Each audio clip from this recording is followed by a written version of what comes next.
Selamat malam juga. Eh, Baru ada 1, 2, 3, 4 orang.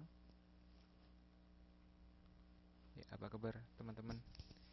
Mbak Mila, Mbak Aini, Mbak Lisa, Kartika, Mbak Praharsini.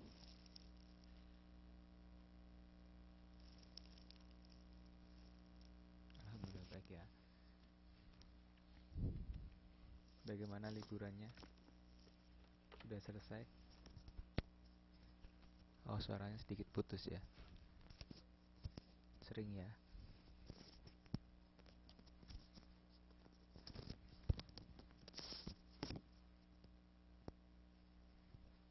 Cek, cek.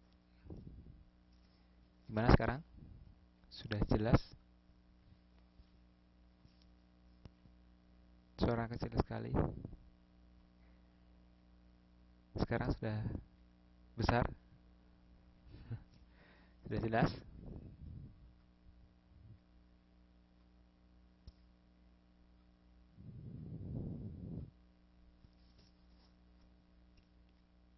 Oh, sebentar.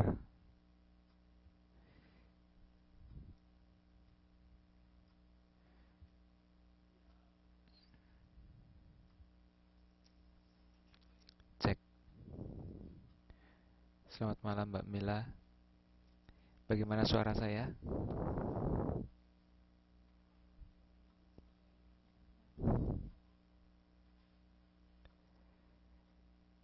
Baik, sudah ada 4 orang. Kita kemarin eh, sudah sampai pada migrasi atau perpindahan penduduk kalau tidak salah ya.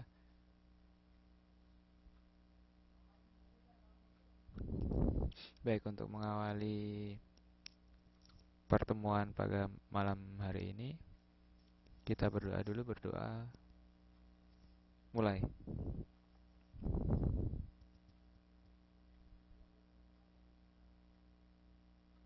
Cukup. Baik, sebelumnya ada pertanyaan tentang materi yang kemarin.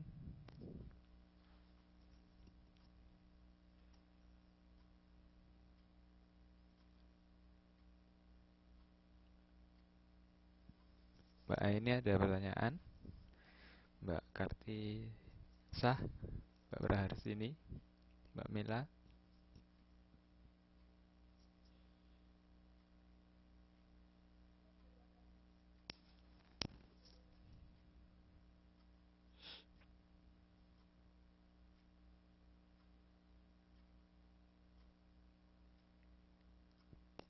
Halo, bisa dengar suara saya?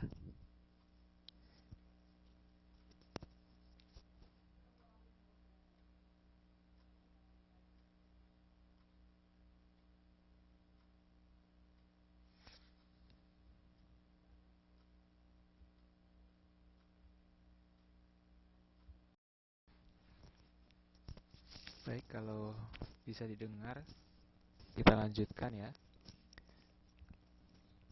Pak, maaf, tes saya perlu. Oh ya, ya, rencananya hari ini saya ingin membahas masalah UTS, tapi karena mungkin separuh yang ngumpul, jadi saya tunda dulu. Soalnya nanti kalau minggu depan, minggu depan ada konseling ya. Minggu depannya ada waktu atau ada sudah ngumpul semuanya, kita bahas bareng-bareng ya untuk UTS-nya. Sama nanti silahkan yang belum ngumpul tugas sebelumnya itu segera dikumpul, karena nanti mungkin ada tugas lagi ya untuk menambah nilai. Mungkin tinggal 4 atau 3 pertemuan lagi ya di geografi. Jadi mungkin akan banyak latihan soal-soal ya. Baik, kalau tidak ada pertanyaan sebelumnya untuk materi sebelumnya, kita mulai materi berikutnya, yaitu meneruskan kemarin ya. Kemarin masih tentang migrasi atau perpindahan penduduk. kita ini kemarin mobilitas penduduk ya. Mobilitas penduduk sudah sampai pada ciri-ciri.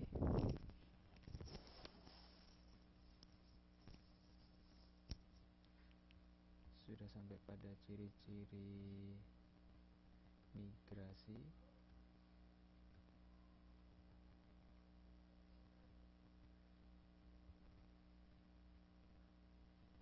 Karakteristik. Sekarang kemarin ini ya, ciri-ciri atau karakteristik dari kaum migran itu ada 6 yang sudah kemarin kita bahas. Kemudian ada hukum migrasi atau the law of migration yang diterbitkan oleh Ravenstein tahun 89. Yang pertama yang menganut mencantumkan beberapa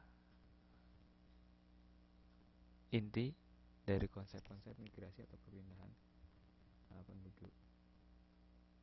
Prinsip yang pertama adalah migrasi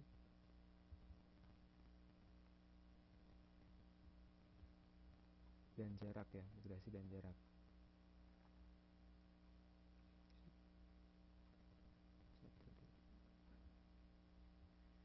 Ini baru 4 orang, kita lanjut atau kita tunggu beberapa teman yang lain?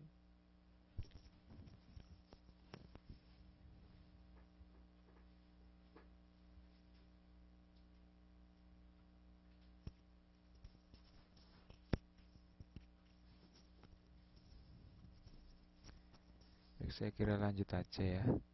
Yang pertama adalah migrasi dan jarak. Ini hukum migrasi dari Ravenstein. Para migran banyak yang hanya mampu menempuh jarak dekat, dan jumlah migran di suatu pusat penampungan migran-migran tersebut makin menurun karena makin jauhnya jarak yang ditempuh. Jadi menurut hukum migrasi dari Ravenstein, migrasi itu berbanding terbalik dengan jaraknya. Jika jarak atau ya tempat itu semakin jauh, maka semakin sedikit migrasi itu terjadi ya. Itu yang pertama. Kemudian yang kedua, ketika para migran itu berpindah ke tempat yang lebih jauh dengan jarak yang jauh, maka tujuan utamanya adalah ke pusat-pusat perdagangan dan industri atau untuk mencari pekerjaan ya. Mungkin ini hukum ini salah satu tujuan dari teman-teman ya. Yang pertama ke pusat perdagangan dan industri. Di Taiwan kan pusat industri ya, jadi para migran datang ke Taiwan untuk bekerja. Kemudian ada hukum yang kedua, yaitu migrasi bertahap ya. Pada umumnya terjadi suatu perpindahan penduduk berupa arus migrasi terarah ke pusat-pusat industri dan perdagangan penting yang dapat menyerap para migran tersebut sebagai tenaga kerja. Kemudian penduduk daerah perdesaan yang berbatasan langsung dengan kota yang tumbuh cepat cenderung berbondong-bondong menuju ke sana. Jadi migrasi itu bertahap, terjadinya bertahap, tidak langsung banyak itu, tapi berangsur. Nah, mungkin kalau dari desa pergi ke kota, nanti yang orang yang sudah bermigrasi ke kota tersebut pulang mengajak teman atau mengajak saudaranya untuk bekerja di kota ya, secara berangsur-angsur, dan nanti teman yang diajak akan kembali pulang ke desanya, ngajak teman lagi, ngajak saudara lagi, seperti itu dan seterusnya. Jadi mereka berangsur-angsur berpindahnya. Kemudian ada penduduk desa yang berbatasan langsung, misalnya kalau zaman uh, kalau di Indonesia gitu ya, di daerah Jakarta mungkin itu sebagai pusat industri, pusat perdagangan, kemudian di daerah sekitarnya seperti Bogor, Bekasi, Depok itu akhirnya bermigrasi besar-besaran ke daerah yang berbatasan itu, ke Jakarta berarti gitu ya, untuk mendapatkan pekerjaan. Tetapi kalau yang dekat biasanya mereka uh, berkomuter atau uh, ngelaju ya istilahnya, ngelaju, jadi tidak menetap. Kemudian ada arus uh, balik sebagai uh, dampak dari atau kebalikan dari arus migrasi, arus pergi dan arus balik ya. Kalau di terutama nanti akan di Indonesia terlihat pada bulan-bulan puasa ya, setelah bulan puasa, bulan Syawal itu akan terjadi arus mudik dan arus balik. Setiap arus migrasi utama menimbulkan arus balik sebagai penggantinya. Jadi pasti ketika ada uh, migrasi pasti nanti kan ada arus balik. Contohnya uh, kalau di Indonesia itu yang terkenal adalah mudik ya, mudik Lebaran, di mana hampir setiap orang yang bekerja di Jakarta itu balik ke Jawa, entah itu Jawa Tengah, Jawa Timur, gitu, maupun di daerah yang lain. Kemudian yang keempat, migrasi itu bisa terjadi karena terdapat berbagai perbedaan antara desa dan kota. Nah, karena orang desa kebanyakan menganggap kota adalah eh, lahan yang bagus untuk mencari pekerjaan, banyak uh, uang yang akan didapatkan, maka banyak orang berpindah dari desa ke kota.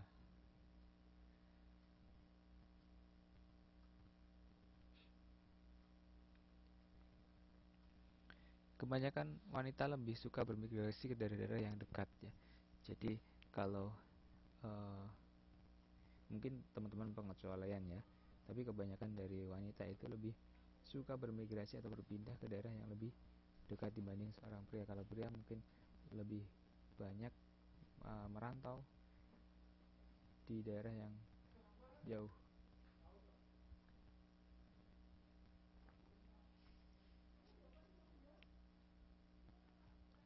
Ini ya. Kemudian teknologi dan migrasi. Nah, ini maksudnya adalah ketika uh, ada penerapan ilmu pengetahuan atau teknologi terutama di sektor uh, prasarana dan sarana berhubungan atau transportasi itu semakin banyak migrasi. Misalnya ketika Jabodetabek, Jakarta, Bogor, Depok, dan Bekasi dihubungkan dengan KRL atau kereta listrik atau komuter lain, itu mereka semakin banyak bermigrasi ke daerah perkotaan. Oke,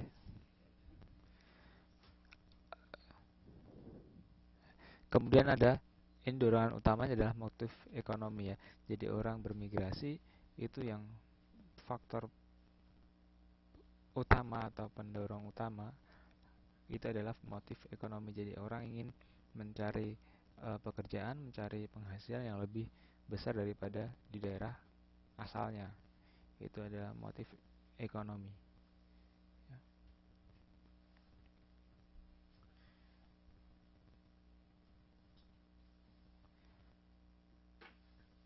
Jadi semua ya, kalau kita lihat dari semua orang atau para migran yang ada di kota itu, jika ditanya tentang kenapa mereka bermigrasi atau berpindah dari desa ke kota itu kebanyakan karena faktor ekonomi. Jarang mereka yang menjawab mungkin dengan faktor kesehatan atau eh, kebutuhan hidup yang lain,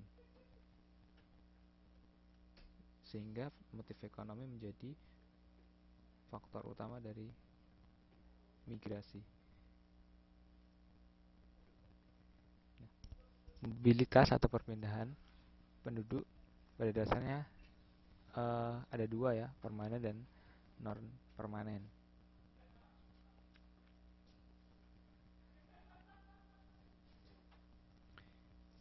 Jadi ada memang yang pindah atau pindah ke daerah, suatu daerah itu memang pengen menetap di daerah itu, tapi ada orang yang hanya mencari pekerjaan. Setelah mereka dapat apa yang mereka inginkan, mereka akan kembali ke daerah masing-masing. Misalnya ya, ketika orang merantau ke Jakarta, ketika mereka sudah merasa uh, mendapatkan hasil atau perbaikan ekonomi, mereka akan pulang kembali ke daerahnya gitu. Meskipun memang sudah tinggal di Jakarta selama berpuluh-puluh tahun, bahkan sudah punya rumah, sudah punya anak cucu di sana, tapi ketika tua mereka bisa saja kembali ke daerah asal karena mereka sebenarnya tidak berniat untuk berpindah untuk tinggal di daerah tersebut. Hanya mereka memiliki motivasi untuk mencari penghidupan atau uh, mencari pekerjaan.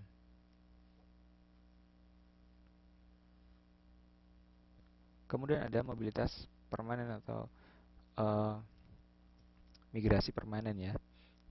Nah ini kalau migrasi permanen ini sebenarnya tujuannya memang dia pengen berpindah gitu. Jadi tidak hanya faktor ekonomi, tetapi memang mungkin faktor ekonomi tetap jadi salah satu tujuannya, tapi memang dari awalnya dia ingin berpindah.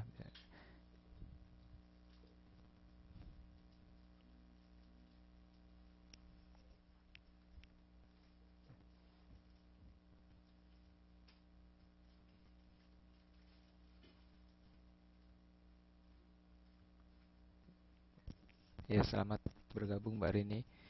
Selamat malam.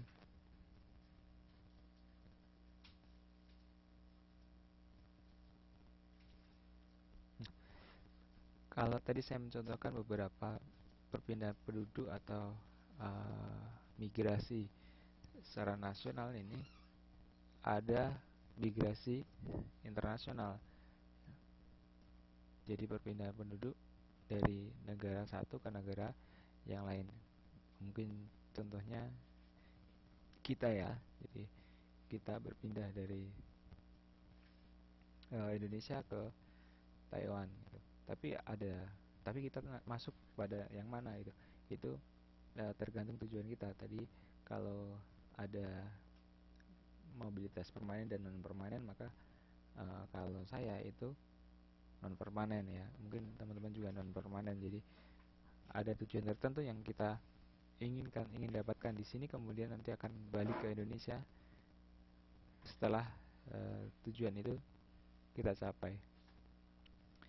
Mungkin bagi yang belajar ya setelah lulus pulang, bagi yang bekerja setelah selesai kontraknya juga akan pulang.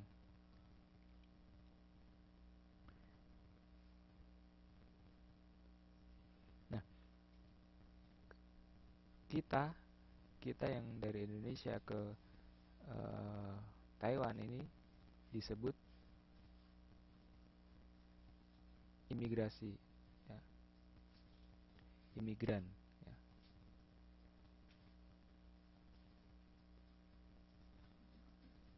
Jadi kita masuk ke Taiwan ini disebut imigran.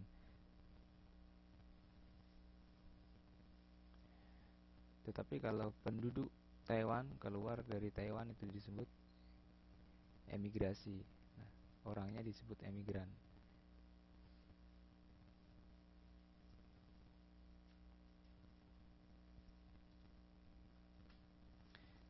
ketika kita selesai, ya tadi saya ceritakan, misalnya kita sudah selesai kontrak kemudian kembali ke Indonesia, itu maka perpindahan penduduk disebut remigrasi, atau baliknya eh, suatu penduduk ke negara asal. Jadi kalau kita sudah selesai dengan tujuan kita yang di sini, misalnya selesai kontrak atau selesai belajar di sini, kita balik ke Indonesia, itu berarti kita melakukan remigrasi atau perpindahan penduduk ke negara asal setelah pindah dan menetap di negara yang asing.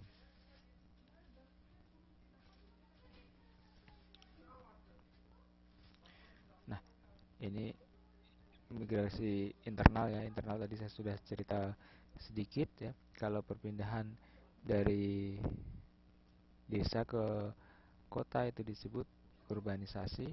Jadi orang yang mungkin di desa uh, tidak punya pekerjaan atau belum puas dengan pekerjaannya sebagai petani dan uh, berkebun dan lain sebagainya, maka dia akan ke kota untuk mencari pekerjaan yang mereka anggap lebih layak. Itu disebut urbanisasi. Jadi perpindahan dari desa ke kota disebut urbanisasi. Nah, sebaliknya, penduduk kota yang mungkin sudah merasa penat di kota, ingin merasakan kehidupan yang lebih tenang, dia pergi ke desa, itu disebut dengan ruralisasi. Nah, kalau kita bilang daerah urban, maka kita pergi ke kota atau ke daerah urban disebut urbanisasi. Kalau kita pergi ke desa atau daerah rural, itu disebut ruralisasi.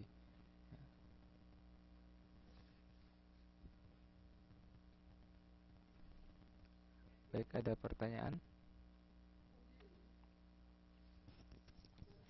Ada pertanyaan sampai sini?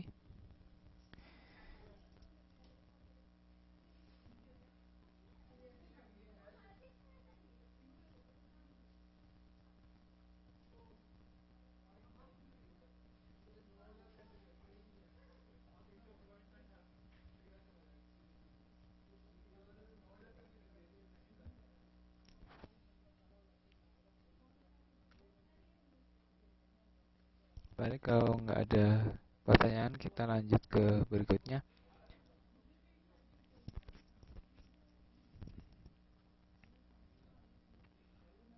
Ini um, ada faktor pendorong ya. Perpindahan penduduk itu ada dipengaruhi oleh dua faktor, yaitu faktor pendorong atau push faktor, dan ada faktor penarik atau pull faktor.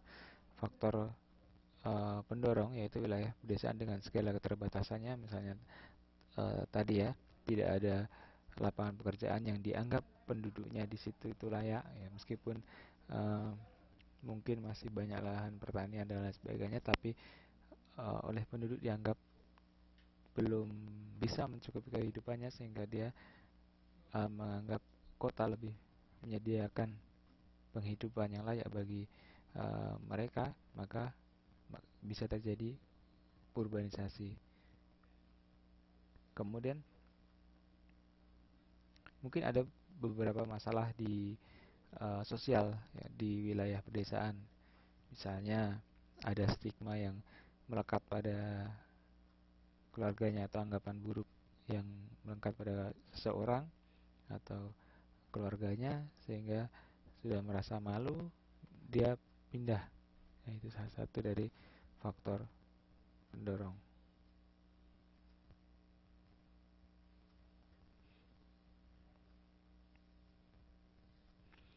Atau ini yang lain adalah, atau kita ketika dijabarkan ada 6 ya faktor pendorong. Yang pertama, menyempitnya lahan pertanian, kemudian perubahan fungsi lahan, kawasan pertanian menjadi pemukiman penduduk atau menjadi fasilitas sosial ya. Kemudian yang tiga, jumlah penduduk pedesaan yang semakin tinggi ya, atau semakin banyak. pekarangannya menyempit, sehingga lama-lama mereka akan sudah sempit, nggak ada pekerjaan, sehingga mereka akan pergi ke daerah yang menyediakan banyak lapangan pekerjaan.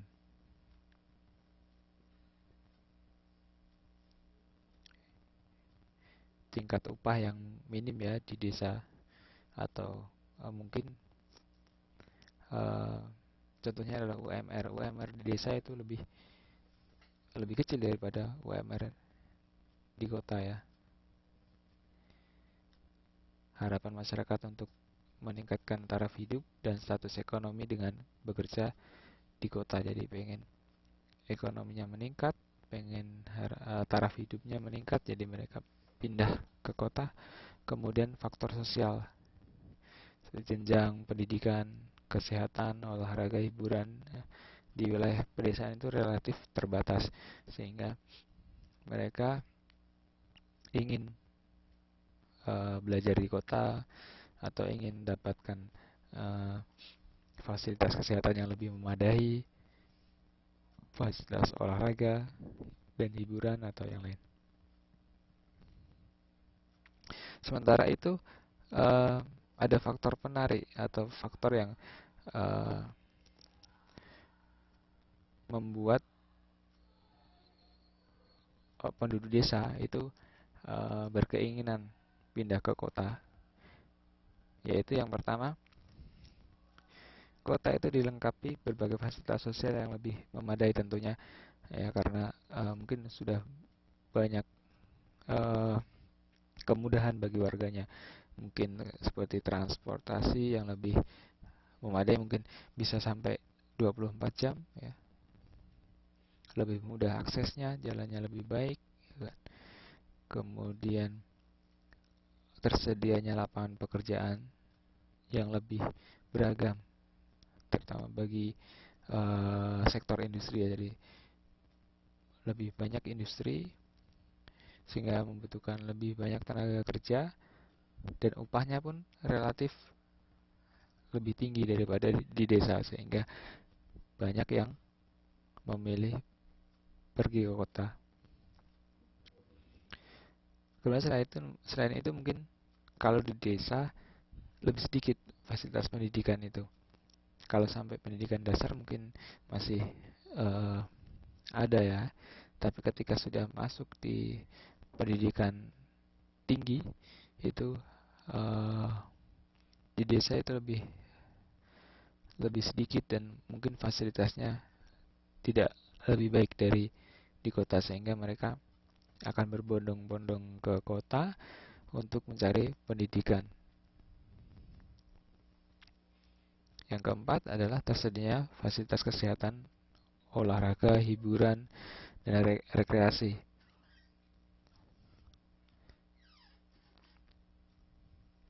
Mungkin kalau di desa itu pelayanan kesehatannya masih sedikit dan kurang memadai ya, mungkin masih memang sudah ada ini ya, sudah ada apa, puskesmas, sudah ada puskesmas pembantu, sudah ada kalau sekarang mungkin sudah ada pos bindu atau pos pelayanan, pos bimbingan terpadu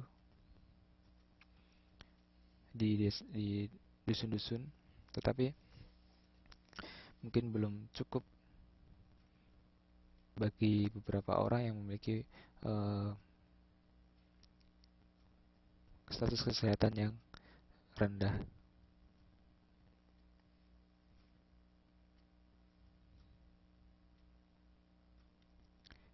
Nah, namun demikian, urbanisasi atau perpindahan penduduk dari desa ke kota ini menimbulkan beberapa masalah baru di perkotaan. Yang pertama adalah persentase jumlah atau kepadatan penduduk kota lebih atau cepat meningkat ya, sangat cepat meningkat. Tadinya mungkin penduduk aslinya hanya 10 orang, tapi ketika datang dari desa berbondong-bondong, mungkin satu desa mau menyumbangkan satu orang dari beberapa desa sudah banyak orang. Jadi dengan cepat penduduk kota itu menjadi padat. Kemudian tingkat pengangguran meningkat karena kalau terutama di kita ya, di negara kita, orang urbanisasi itu modal, yang penting ada yang ngajak, yang penting datang dulu ke sana baru cari pekerjaan. Nah, bagi mereka yang punya keterampilan yang cukup memadai, yaitu akan bisa mencari pekerjaan yang lebih cepat daripada orang-orang yang tidak memiliki keterampilan. Nah, kalau dari desa biasanya datang aja gitu, tanpa keterampilan apapun. Akhirnya ya mereka jadi eh, penghuni dari daerah-daerah yang kumuh ya, daerah-daerah yang sebenarnya sudah tidak boleh didirikan pemukiman, dia tinggal di sana, sehingga tidak heran ketika lambat laun ada banyak bantaran sungai yang menjadi pemukiman penduduk, yang akhirnya menimbulkan banyak permasalahan sosial maupun uh, kesehatan. Kemudian yang ketiga adalah tingkat kriminalitas yang tinggi ya. Banyak pengangguran, padahal semua orang butuh makan. Ketika lapangan pekerjaan tidak bisa menampung mereka, akhirnya mengambil jalan pintas ya. Ada yang nyopet, ada yang curi dan merampok lain sebagainya. Nah, ini yang keempat, timbul permukiman kumuh karena mereka sudah tidak mampu lagi menyewa atau tinggal di daerah pemukiman yang sudah disediakan pemerintah maupun yang layak, tetapi mereka hanya mampu menyewa di daerah-daerah kumuh atau mendirikan sendiri bangunan-bangunan non permanen di daerah-daerah bantaran sungai.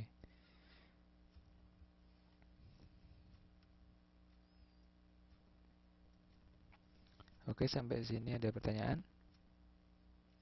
Mbak Ika, selamat datang. Baik, kalau tidak ada, kita lanjutkan.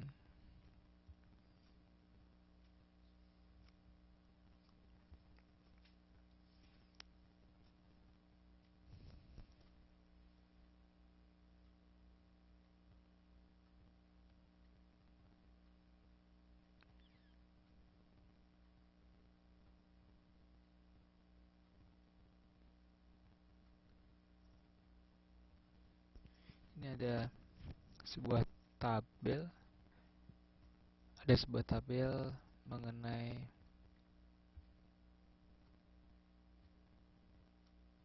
persentase penduduk wilayah perkotaan ya. Sampai tahun 2000 selalu meningkat ya kalau perkotaan. Grafiknya selalu meningkat.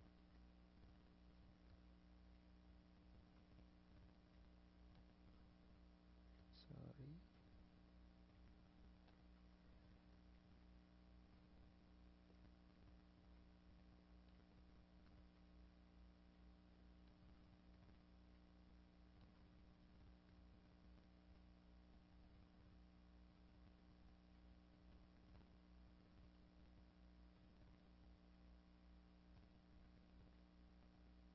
Ini tabel ya, contoh tabel dari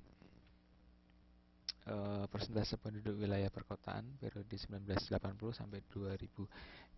Ini sebagai perbandingan di tahun 1980, Nangro Aceh Darussalam penduduknya adalah 8,9 ya persentase penduduknya. Kemudian di tahun 1990 sudah 10,8, di tahun 2000 sudah 23,6. Seterusnya pasti meningkat lebih tajam. Ini bisa bisa dilihat tahun 90 sampai 2000 ada peningkatan lebih dari 2 kali lipat ya.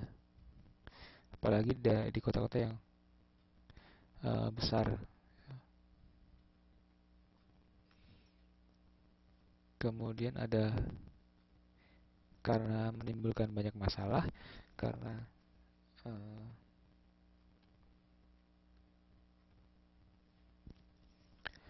tidak meratanya pembangunan, maka ada upaya penekanan arus urbanisasi, ya, sebagai upaya untuk mencegah penduduk desa itu datang berbondong-bondong ke kota sehingga menimbulkan permasalahan di tempat yang baru, baik itu permasalahan sosial, kriminalitas maupun kesehatan. Maka upaya adalah satu, meningkatkan pembangunan ke wilayah pedesaan. Jadi pembangunan diratakan, tidak hanya kota yang memiliki fasilitas yang baik, tidak hanya kota yang memiliki fasilitas hiburan dan rekreasi yang bagus, tetapi di desa juga dibangunlah fasilitas-fasilitas tersebut agar faktor pendorongnya itu hilang, ya, faktor pendorong dari migrasi itu hilang.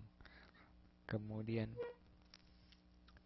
yang kedua adalah meningkatkan jumlah dan kualitas sarana komunikasi serta transportasi sampai ke pelosok desa. Jadi sekarang sudah banyak tower-tower operator seluler ya yang sampai ke pelosok-pelosok desa. Kemudian transportasi jalan-jalan juga sudah bagus sampai pelosok desa. Kalau di daerah Jawa terutama ya, itu sudah sampai perkampungan kecil pun sudah diaspal. Kemudian transportasi juga sudah ada angkutan pedesaan, ya, untuk menghubungkan ke kota. Kemudian meningkatkan fasilitas-fasilitas sosial di pedesaan, mengalihkan kegiatan ekonomi utama dari sektor agraris pada bidang non agraris, karena kalau sektor pertanian kan tidak terlalu banyak menyerap tenaga kerja, tetapi kalau non agraris ini biasanya lebih banyak menyerap tenaga kerja. Mungkin kalau di desa banyak usaha-usaha kreatif ya, seperti mungkin kerajinan dan lain sebagainya, itu ditingkatkan. Kemudian upaya yang banyak itu adalah banyak dilakukan oleh pemerintah, itu adalah transmigrasi. Jadi memindah penduduk dari suatu daerah yang padat penduduknya ke daerah yang jarang penduduknya, atau dengan alasan-alasan yang dianggap perlu oleh negara di dalam wilayah negara Republik Indonesia. Nah, mungkin sering ya kita dengar orang, terutama orang Jawa, itu bertransmigrasi ke daerah Lampung, Jambi, Kalimantan dan lain sebagainya. Nah, itu adalah upaya pemerintah untuk memeratakan penduduk ya, kependudukan. Salah satu upaya pemerintah untuk memeratakan kependudukan, sehingga untuk dapat mengurangi, yang pertama mengurangi kepadatan kota, yang kedua adalah memeratakan pembangunan nasional. Ya, jadi dulu yang tadinya lahan kosong tidak ada yang urus, nah, di situ nanti akan muncul perkampungan baru, dan nanti lama kelamaan akan menjadi kota ya, jadi kota yang baru. Atau mungkin bukan alasan tentang karena daerah itu padat, tetapi mungkin daerah tersebut ada misalnya ya, kalau di daerah Wonogiri dulu, kalau misalnya ada teman-teman yang dari Wonogiri mau dibangun waduk Gajah Mungkur, itu akhirnya beberapa kecamatan harus diwajibkan untuk transmigrasi ya, jadi harus pindah, yang dinamakan transmigrasi bedol desa. Dari jadi beberapa kecamatan itu diangkut ya, sama nama-nama desanya pun ikut diangkut ya. Di satu desa pindah ke luar Pulau Jawa semua.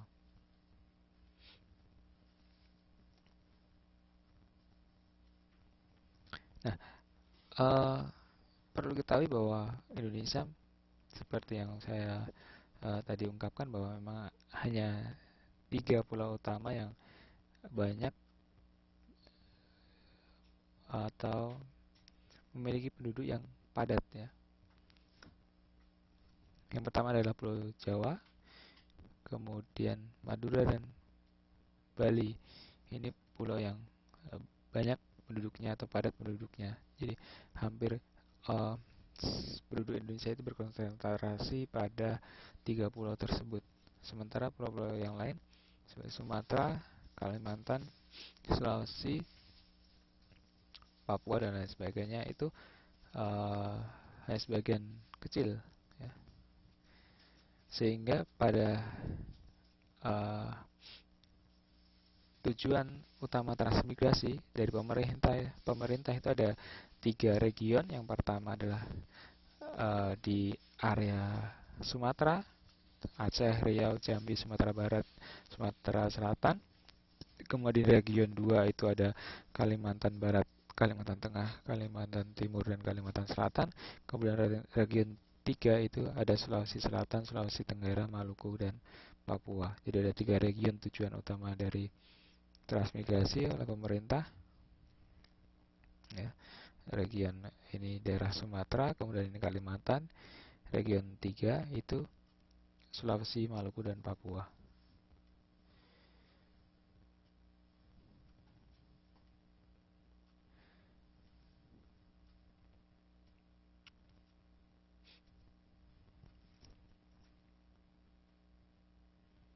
Baik, di antara 4 orang ini ada yang ingin bertanya dulu?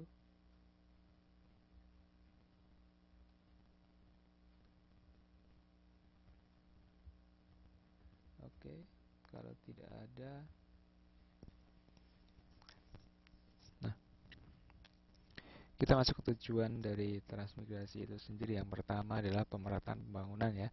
Jadi tadi pemerataan pembangunan dan persebaran penduduk. Tadi saya sudah sampaikan bahwa pemerintah berharap ketika ada transmigrasi atau perpindahan penduduk dari tempat yang padat penduduk ke daerah yang masih kosong itu ada pembangunan di sana ya.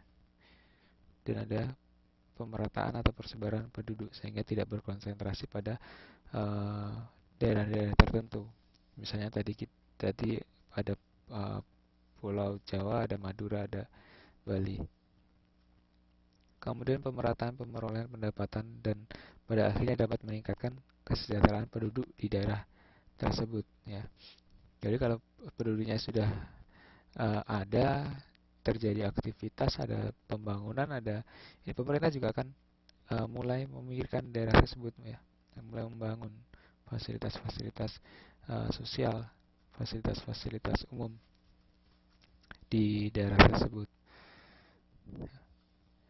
sehingga pembangunan merata, kemudian penduduknya juga tersebar, tidak berkonsentrasi pada satu daerah.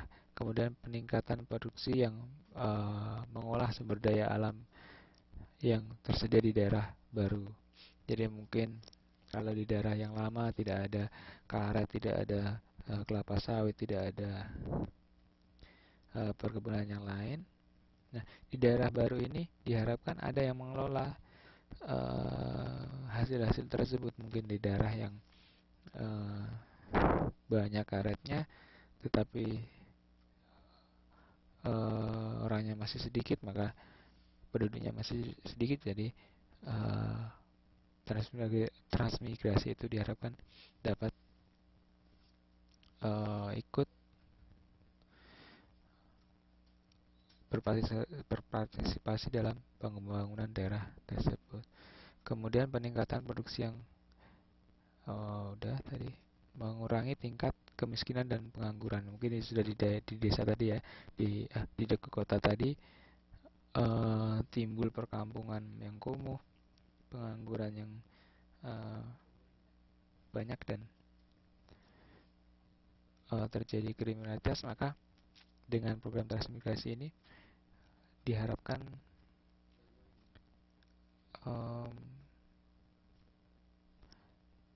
orang-orang tersebut dapat mendapatkan pekerjaan yang lebih baik.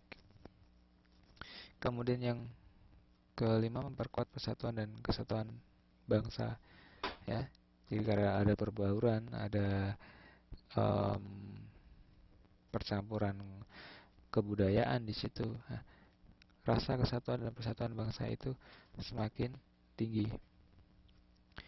Kalau persatuan dan kesatuan bangsa semakin tinggi, ada ekonomi yang sudah membaik, pembangunan yang merata, persebaran penduduk yang merata, maka tentu akan meningkatkan pertahanan dan keamanan nasional. Ada ini tadi berdasarkan dari um,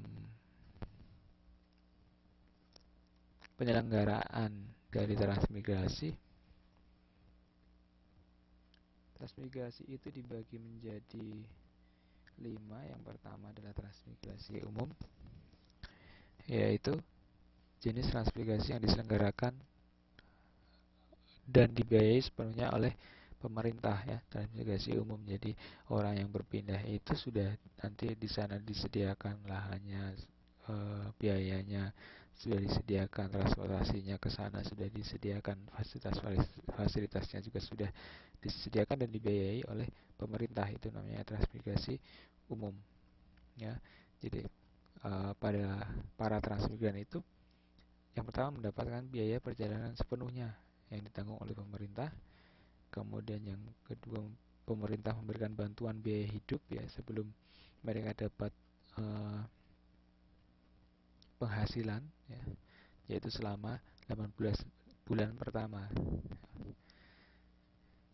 kurang lebih 1,5 tahun, ya, itu mendapatkan suplai atau mendapatkan bantuan biaya hidup bagi mereka. Kemudian penyediaan rumah tinggal, ya, mereka mendapatkan tempat tinggal atau rumah-rumah yang sederhana dari pemerintah. Kemudian penyediaan lahan garapan sudah seluas 2 hektar. Jadi awalnya mereka akan diberikan lahan seluas 2 hektar per kakak, ya. Kemudian bantuan bibit dan alat-alat pertanian, ya, ini sudah fasilitasnya sudah sangat bagus, ya. Ini disebut transmigrasi umum. Kemudian yang kedua adalah transmigrasi bedol desa. Ini tadi saya sudah sampaikan bahwa bentuk transmigrasi yang dilaksanakan terhadap semua penduduk suatu desa secara bersama-sama, ya, karena mungkin ada tujuan tertentu. Kalau yang terjadi di Wonogiri itu daerah tersebut mau dijadikan waduk, ya. Jadi beberapa desa di kecamatan itu atau di beberapa kecamatan di sana diminta berpindah, ya, dari daerah tersebut, ya. Jadi beberapa desa itu sampai pada kepala desanya diminta pindah tempat.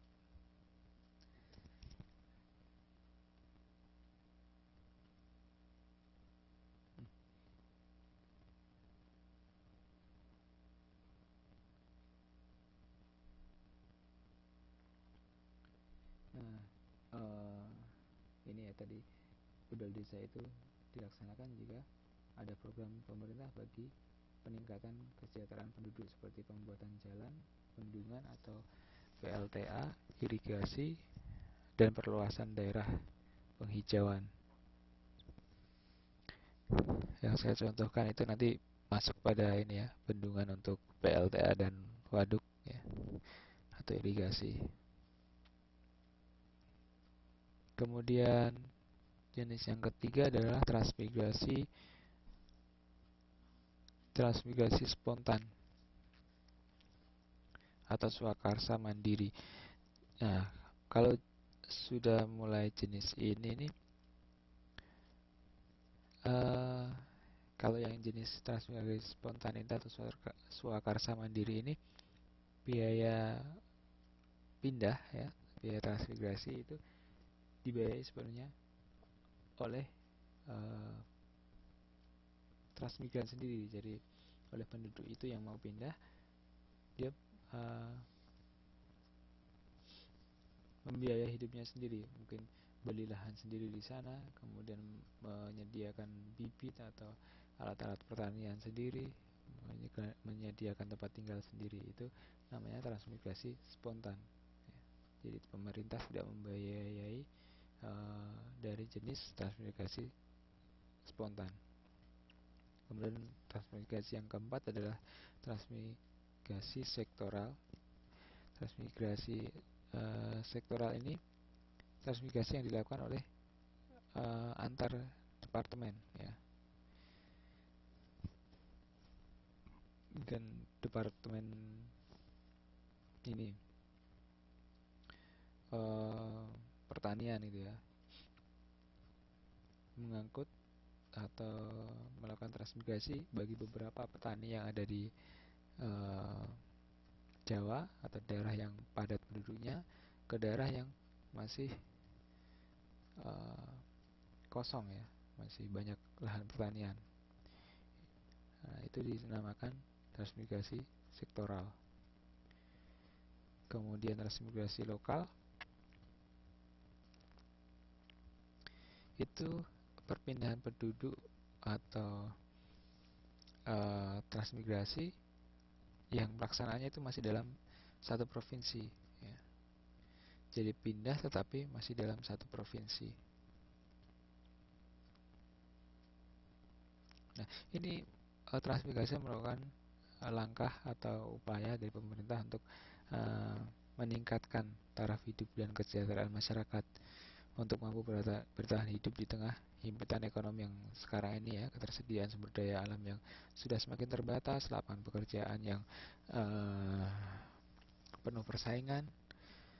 Jadi transmigrasi ini sebenarnya membantu daripada penduduk untuk mendapatkan penghidupan atau taraf hidup yang lebih baik.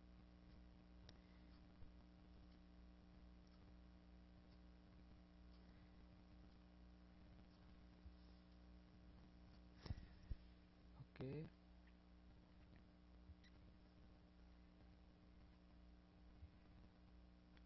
Ya, di sini berarti materi tentang dinamika kependudukan sudah selesai.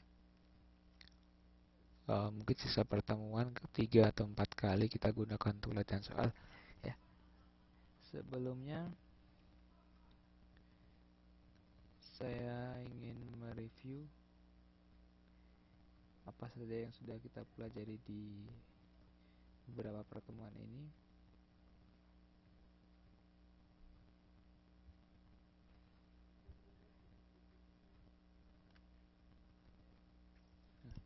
Ini ya, ada rangkuman yang dulu kita di awal kita membedakan penduduk dan warga negara itu bedanya apa gitu.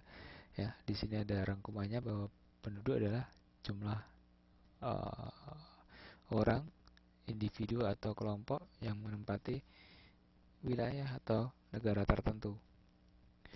Penduduk selama 1 tahun ya, itu disebut penduduk.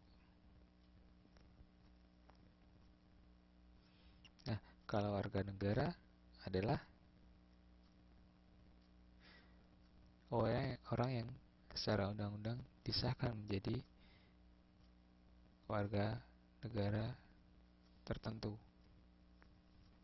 Jadi kalau penduduk itu orang yang tinggal meskipun dia WNI, tapi kalau dia tinggal selama 1 tahun itu disebut penduduk, dia yang menduduki daerah tersebut. Tapi kalau warga negara itu adalah yang disahkan oleh undang-undang bahwa dia adalah warga negara tertentu. Sumber data dari kependudukan itu terdiri dari sensus, survei, dan registrasi penduduk yang kemarin kita sudah bisa atau sudah kita sampaikan bahwa sensus itu apa. Sensus itu cacah jiwa ya, cacah jiwa per kepala, tapi survei itu hanya uh, beberapa ya, tidak diambil semua tetapi diambil beberapa contoh survei. Dan registrasi penduduk. Registrasi penduduk itu kita lihat dari penduduk yang sudah memiliki identitas diri. Misalnya kalau di Indonesia disebut KTP ya. Jadi penduduk itu yang sudah terregistrasi di catatan sipil, di kantor sipil ya. Kalau yang belum tercantum tidak terhitung ya. Beda dengan sensus. Kalau sensus itu perhitungannya per kepala, jadi didatangi ke rumah-rumah langsung, dihitung per orang. Aspek demografis yang menjadi ya, ini aspek demografis penduduk meliputi jumlah dan perkembangan penduduk ya. Ada pertumbuhan penduduk, kemudian persebaran, kepadatan, serta mobilitas penduduk. Kita sudah bahas semua sampai tadi transmigrasi. Kemudian gejala kependudukan dipengaruhi oleh 3 faktor, antara lain fertilitas atau kelahiran atau natalitas, mortalitas atau kematian, dan migrasi atau perpindahan penduduk.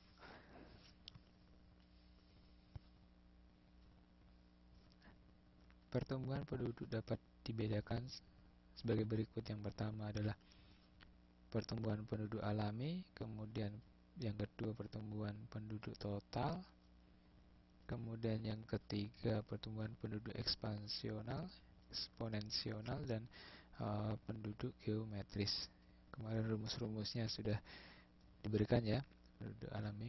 Nanti kita coba latihan perhitungan dari pertumbuhan penduduk alami dan pertumbuhan penduduk total, kemudian CBR atau growth birth rate, kemudian ada GFR atau general fertility rate, kemudian angka kelahiran menurut kelompok usia, kemudian angka kepadatan penduduk dibedakan menjadi 3, yaitu kepadatan penduduk kasar, fisiologis, dan agraris. Nanti coba kita nanti ini mungkin di lain hari ya.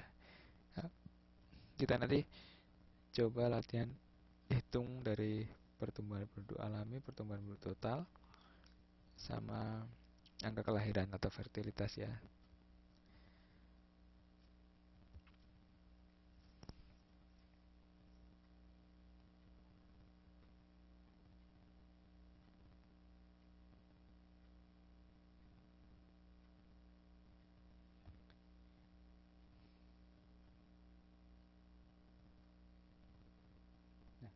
Oke, selesai untuk materi dinamika kependudukan. Ada pertanyaan?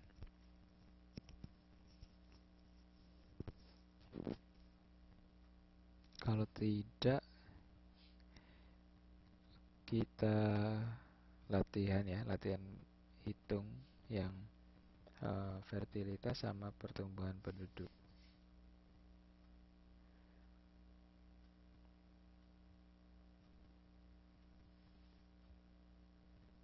Nah, ini ada 6 soal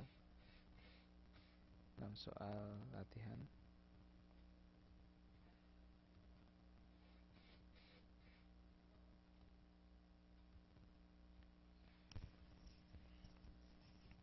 Yang pertama adalah soalnya jumlah penduduk kecamatan A pada 2004 adalah 25.000 jiwa. Selama 2004 sampai 2005 terjadi kelahiran sebanyak 1.200 bayi, sedangkan penduduk yang meninggal dunia adalah 650 jiwa. Hitung berapa jumlah penduduk kecamatan A tahun 2005 dan berapa persentase pertumbuhan penduduk alaminya. Nah, Ini contoh soal ya. Ini tentang apa? Nomor satu. Ada yang ingat itu tentang apa?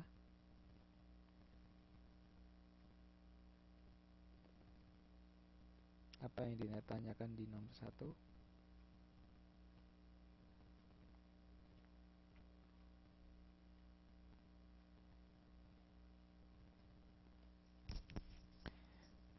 Mbak Mila, kira-kira apa yang ditanyakan nomor satu?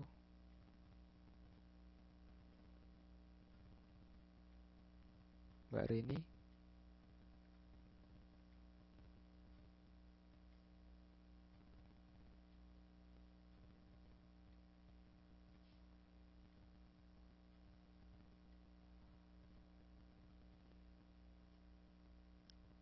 Mbak Lisa,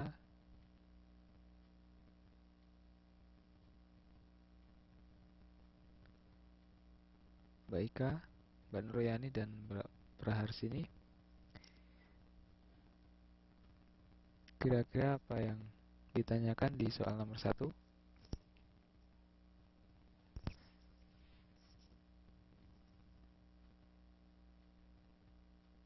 Apanya yang lanjut, Mbak Ika?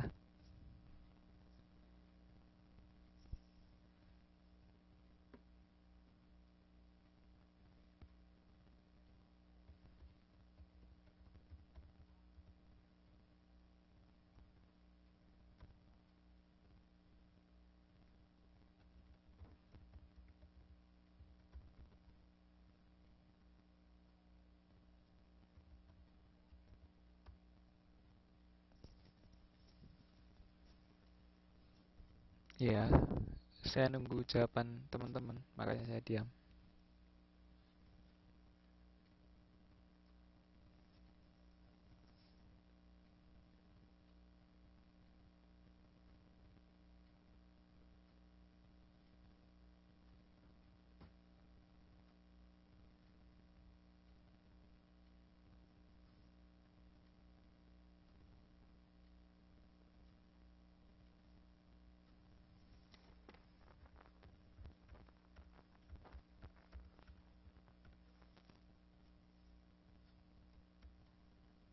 Saya ketik aja ya. Kalau nanti dia suaranya putus-putus. Ini saya sudah ketik ya. Di soal nomor satu ini yang ditanyakan apa, kemudian rumusnya apa. Yang masih ingat?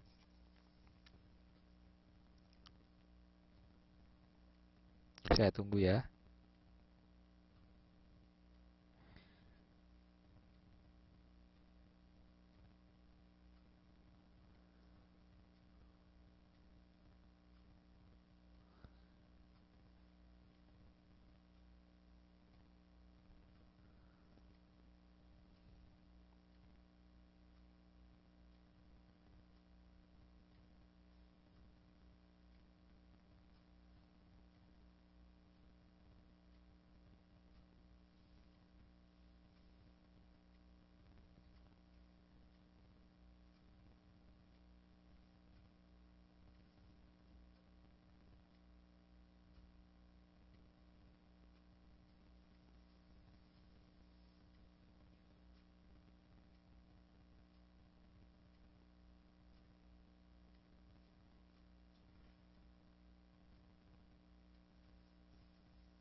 Terus tadi sudah penduduk di kecamatan A. Terus rumusnya apa itu persentase penduduk? Yang ditanyakan apa?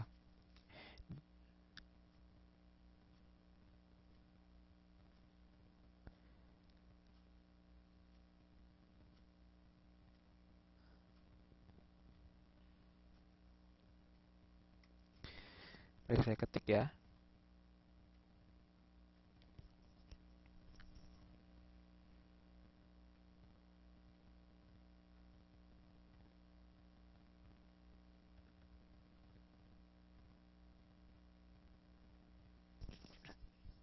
Ini yang dicari, kayak kalau ada soal seperti ini tolong diperhatikan ya. Kalau ada soal seperti ini berarti yang ditanya adalah pertumbuhan penduduk alami, ya kan? Kita tahu, Mbak Lisa sudah nulis rumusnya bahwa PT atau pertumbuhan penduduk alami ya, itu PO plus L min M.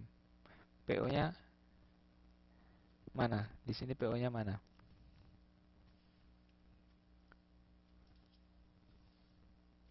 PO itu apa, dan di soal ini, di soal nomor 1 ini PO-nya yang mana?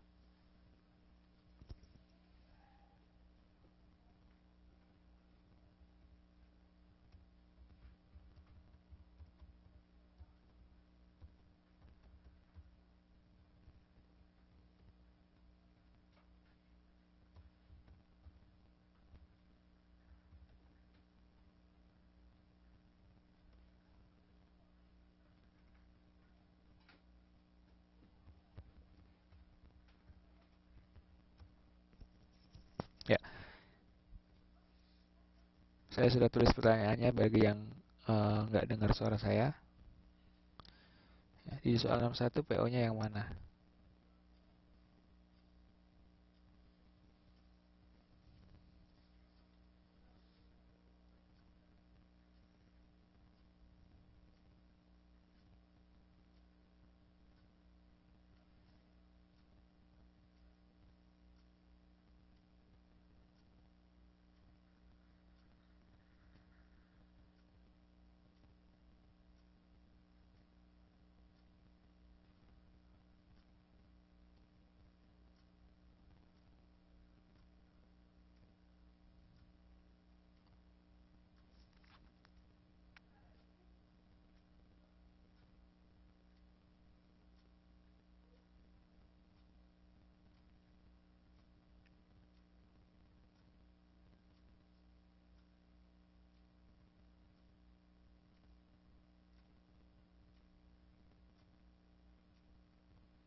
Jadi gini ya, em,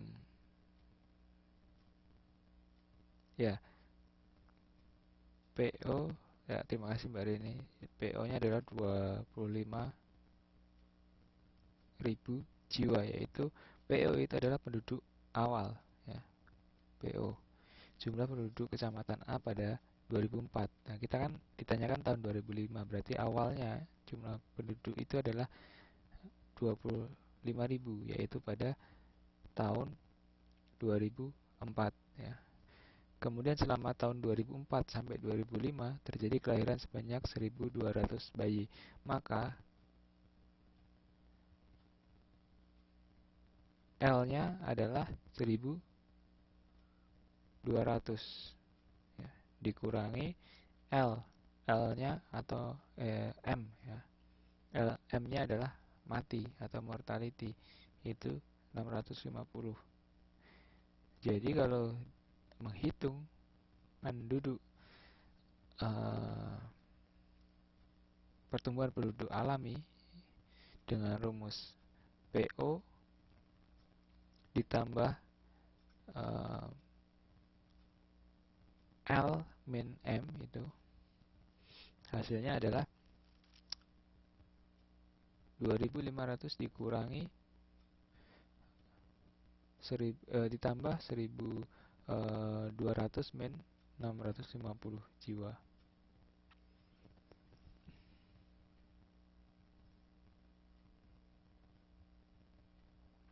Jadi ada 25.550. Terima kasih Mbak Lisa. Kemudian soal nomor 2. Kalau di soal nomor 2 ini kira-kira ditanya, oh ya, presentasinya adalah, rumusnya adalah gimana kalau presentasi rumusnya? L min M atau lahir dikurangi mati dibagi PO ya, dibagi PO dikali 100%. Jadi L-nya tadi lahirnya adalah 650, 1.200 kemudian dikurangi M atau mortality 650 dibagi PO. PO-nya 25.000. 1.200 kurangi 650 dibagi 25.000 dikali 100%.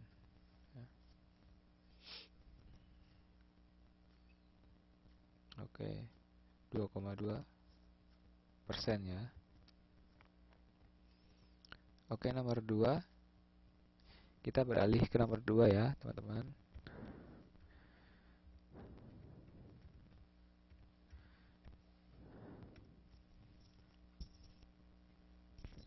Jumlah penduduk kecamatan B pada 2005 adalah 30.000 jiwa. Selama 2005 sampai 2006 terjadi kelahiran sebanyak 1.500 bayi, sedangkan penduduk yang meninggal dunia adalah 700 jiwa. Penduduk yang datang dan menetap di daerah tersebut berjumlah 50 jiwa, sedangkan yang pindah keluar daerah itu 25 jiwa. Hitung penduduk kecamatan P 2006 dan berapa persentase pertumbuhan penduduk totalnya ya. Jadi yang ditanya adalah pertumbuhan penduduk apa? Alami apa total?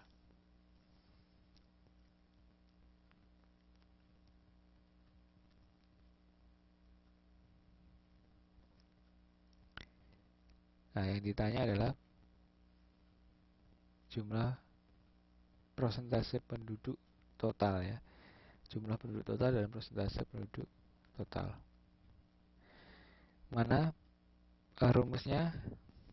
Ya, PO-nya 30.000 benar. Rumusnya bagaimana? PT sama dengan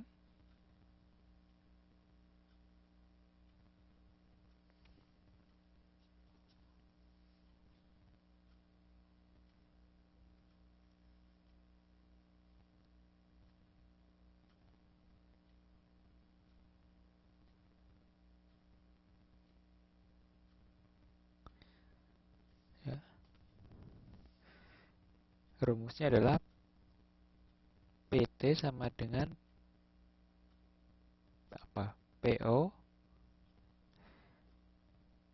ditambah, halo, rumusnya sama dengan PT sama dengan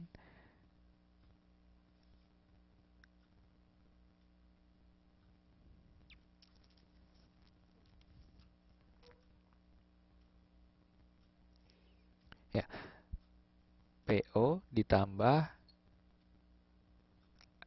L min M ditambah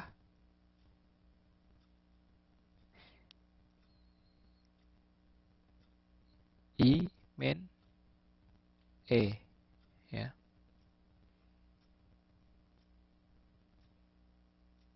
Ya nggak, Mbak Nuriani sudah benar ya. Jadi ada sudah diketahui PO-nya, sudah diketahui L-nya, sudah diketahui M-nya.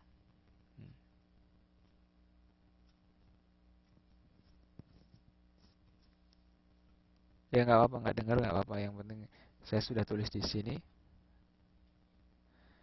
Ya, saya juga ketik ya, sembari saya ngomong di sini juga yang nggak dapat suara, saya sudah ketik.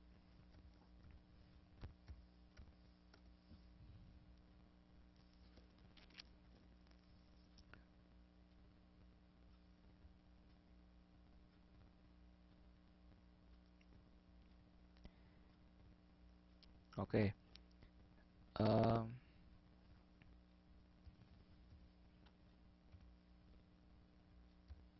Rumusnya adalah PT atau pertumbuhan penduduk total PO sama dengan PO ditambah L min M atau lahir dikurangi mati ditambah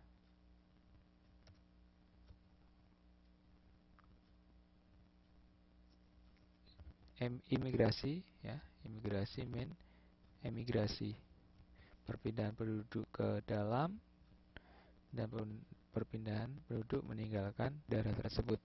Ya, di sini PO-nya 30.000, L-nya 1.500, M-nya 700, kemudian I-nya adalah 50, E-nya 25. Maka jumlah penduduk totalnya adalah 30.000 plus 1.500 kurangi 700, ya, atau di plus 800, kemudian plus 50 kurangi 25 atau ditambah 25. Jadi 30.000 ditambah 800 ditambah 25, ya.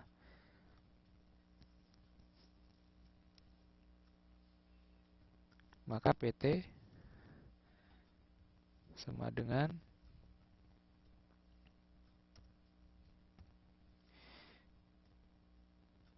30.000.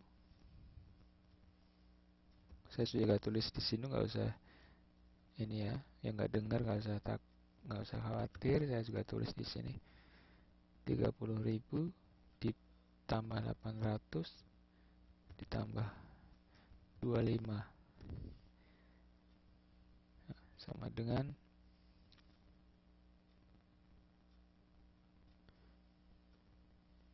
30.825.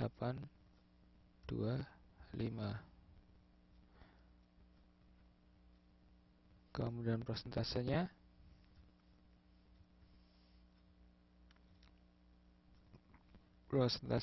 sama dengan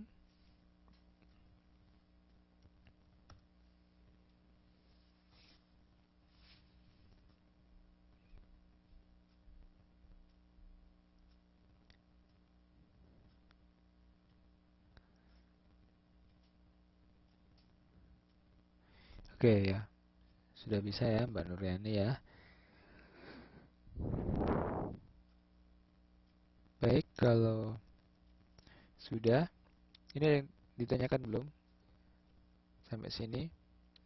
Yang lain ada yang tanyakan? Ya, kalau presentasinya berarti 800 per 25 dibagi 30.000.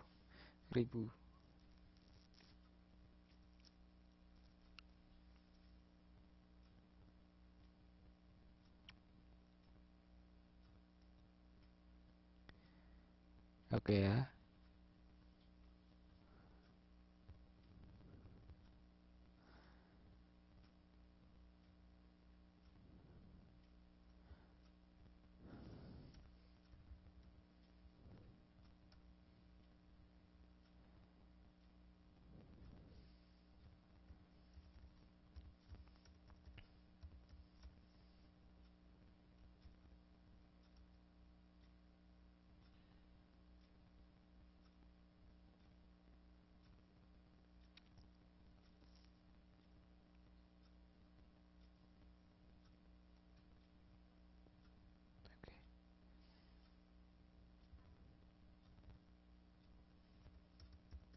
Ya, benar ya.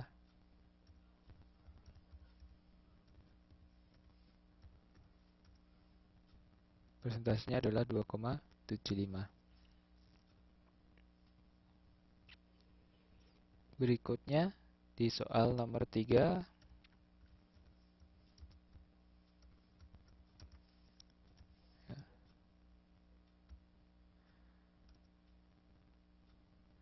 Soal nomor 3 adalah pada periode 2006, jumlah penduduk kelurahan A adalah 200.000 jiwa. Dalam periode 1 tahun di wilayah tersebut telah terjadi kelahiran hidup sebanyak 400 bayi.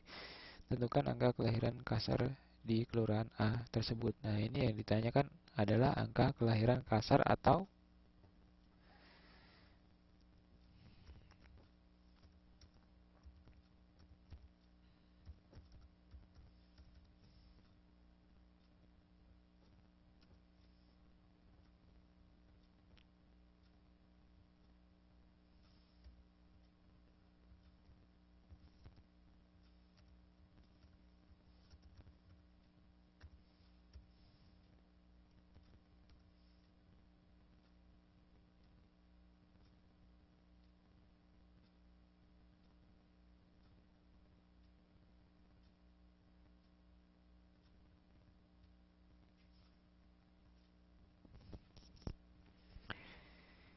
Nomor 3 diminta untuk menghitung angka kelahiran kasar atau apa? Angka CBR ya. Ya, CBR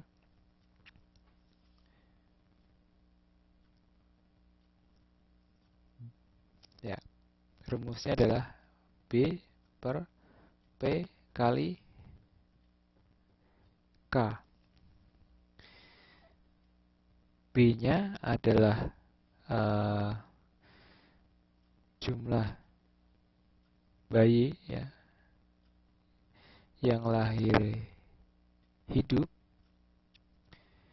dibagi dengan jumlah penduduk ya, semua penduduk yang ada di daerah tersebut, di kelurahan tersebut ya. Jadi angka kelahiran kasar itu dibagi dengan jumlah penduduk semua usia ya yang tinggal di kelurahan tersebut. Maka P-nya adalah 200.000, kemudian kali konstantanya 1000 ya. Jadi 400 per 200.000 kali 1000 ya. Jadi CBR-nya adalah 2 per mil atau 2 bayi per 1000 penduduk ya.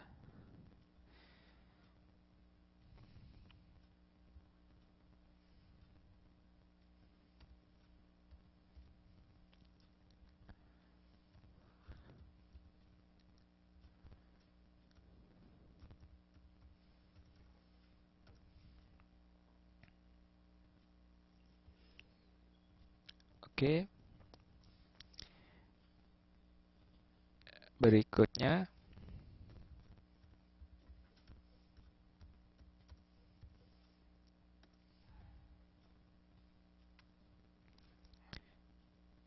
nomor 4.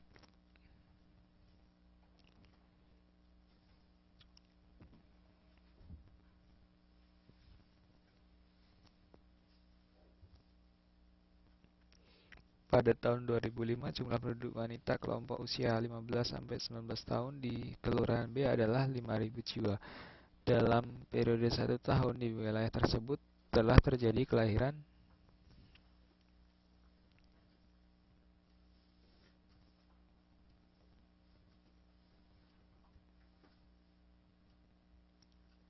ini soal kita bahas.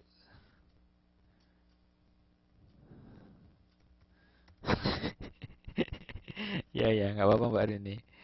Neneknya sudah, kalau masih rewel nggak apa-apa ditinggal. Yang neneknya nggak rewel aja. Eh, ya, CBR. Ini nomor 4 ya. Sekarang nomor 4 Mbak Nuryani. Mbak Nuryani selamat bergabung. Nomor 4 itu adalah General Fertility Rate ya, atau GFR. Rumusnya adalah B atau bayi lahir hidup dibagi PF atau penduduk wanita pada usia produktif ya, yaitu usia 15 sampai 49 tahun. Berarti kalau di soal ini adalah 5.000 dikali konstantanya tetap jadi 1000. Maka ketika kita substitusikan angka ini ke rumus menjadi 200 dibagi berapa? 5.000 ya, dikali 1000. Bener ya? 200 per 5.000 kali 1000. Maka GFR pada kelurahan B adalah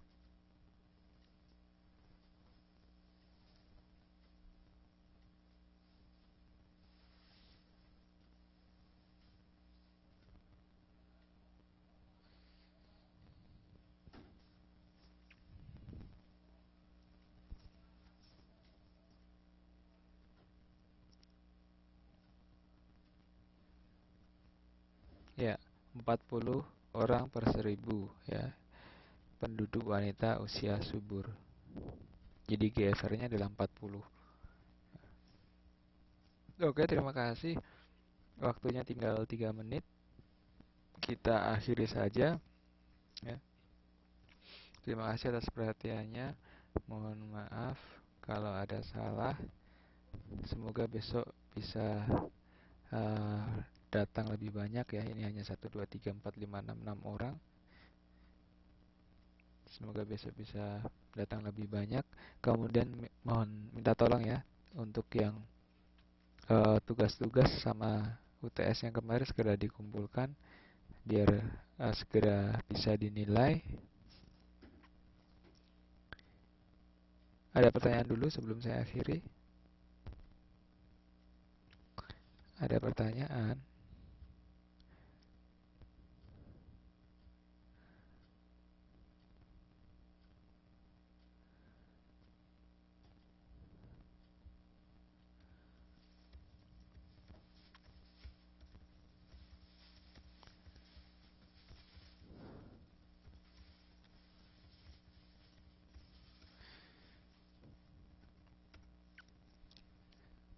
Kalau tidak ada pertanyaan, kita akhiri dengan berdoa dulu. Berdoa mulai.